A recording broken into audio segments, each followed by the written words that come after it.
வணக்கம். தமிழ் மாதத்துடைய நிறைவு மாதமாக வர்றது தான் இந்த பங்குனி மாதம்.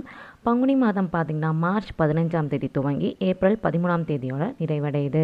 மற்ற மாதங்களை விட இந்த பங்குனி மாதம் அப்படிங்கிறது தெய்வீக மாதமாக சொல்லப்படுது. இந்த மாதத்தில் பார்த்திங்கன்னா விரதம் இருந்து நம்ம வழிபாடு செய்கிறது மூலயமா நம்மளுடைய வாழ்க்கையில் பெரிய பெரிய மாற்றங்களானது நம்மளை வந்து சேரும். அது மட்டும் இல்லாமல் மகிழ்ச்சியுமே இது நமக்கு அள்ளித்தரும். அவ்வளவு சிறப்பு வாய்ந்த மாதமாக தான் இந்த பங்குனி மாதமானது கருதப்படுது. இந்த மாதத்தில் நம்ம எல்லா தெய்வங்களையுமே வழிபாடு செய்கிறது மூலயமா எல்லா தெய்வங்களுடைய அருளையுமே நம்மளால் பெற முடியும்.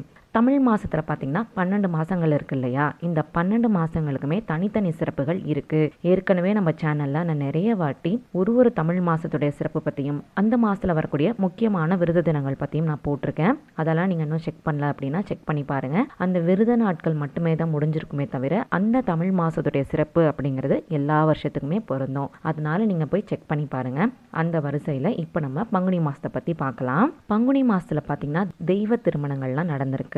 பங்குனி மாதம் அப்படிங்கிறத தெய்வ திருமணங்கள் மாதம் அப்படின்னு சொல்லலாம். ஏன் அப்படின்னு பார்த்தீங்கன்னா பங்குனி மாசத்துல தான் பார்வதி தேவி பரமேஸ்வரர், முருகப்பெருமான் தெய்வானை, சீதா தேவி, ஸ்ரீ ராமபிரான் இந்த தெய்வ திருமணங்கள் எல்லாமே நடந்ததா புராணங்கள்ல சொல்லியிருக்காங்க.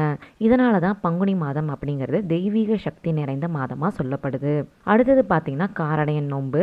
பங்குனி மாத தொடக்கமே பார்த்தீங்கன்னா ஒரு பெரிய ஆன்மீக வரலாற்றை நினைவுபடுத்துது. சாவித்ரி பார்த்தீங்கன்னா பக்தியும் பாவனையும் நிறைஞ்ச ஒரு பெண். அவங்களுடைய கணவன் சத்தியவானுடைய ஆயுள் பார்த்தீங்கன்னா ரொம்ப குறுகியதாக இருக்கும். அது அவங்களுக்கு முன்கூட்டியே தெரிஞ்சிடும். அவங்களுடைய கணவருக்கு ஆயுள் குறைவு அப்படின்னு தெரிஞ்சுமே அவங்க சத்தியவானை திருமணம் பண்ணிக்கிட்டாங்க. ஒரு நாள் பார்த்தீங்கன்னா யமன் வந்து சத்தியவானுடைய உயிரை எடுத்துட்டு போறப்ப சாவித்ரி தன்னுடைய பக்தியாலும் துணிவாலும் யமனை பின்தொடர்ந்து போறாங்க. அது மாதிரி பின்தொடர்ந்து போறப்ப அதை பார்த்த யமனுக்கு அவங்களுடைய பக்தியும் கணவன் மேல அவங்க வச்சிருக்கக்கூடிய அன்பையும் பார்த்து யமன் ரொம்ப மகிழ்ச்சி அடைகிறாரு. இறுதியில பார்த்தீங்கன்னா சத்தியவானுக்கு இதனால திரும்பவுமே உயிர் கிடைச்சதா புராணங்கள்ல சொல்லியிருக்காங்க. இந்த வரலாற்றை நினைவுபடுத்தக்கூடிய விதமாக தான் பெண்கள் காரடையன் நோன்பை கடைபிடிக்கிறாங்க. இந்த நோன்பு பார்த்தீங்கன்னா கணவருடைய நீண்ட ஆயுளுக்காகவும் குடும்ப நலனுக்காகவும் முக்கியமானதா கருதப்படுது. அடுத்தது மூன்றாவதா பார்க்கறது பங்குனி உத்திரம். பங்குனி மாசத்துல வரக்கூடிய உத்திர நட்சத்திரம் பார்த்தீங்கன்னா ரொம்ப புனிதமான நாளாக கருதப்படுது.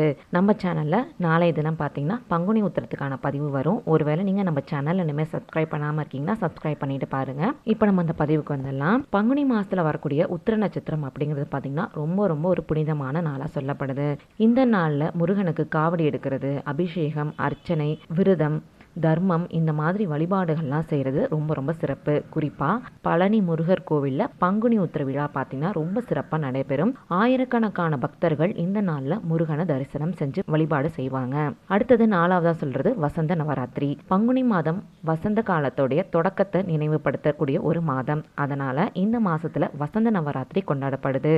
ஒரு வருஷத்துல 4 நவராத்திரி விழாக்கள் கொண்டாடப்படுது. சாரதா நவராத்திரி, ஆஷாட நவராத்திரி, ஷியாமலா நவராத்திரி, வசந்த நவராத்திரி.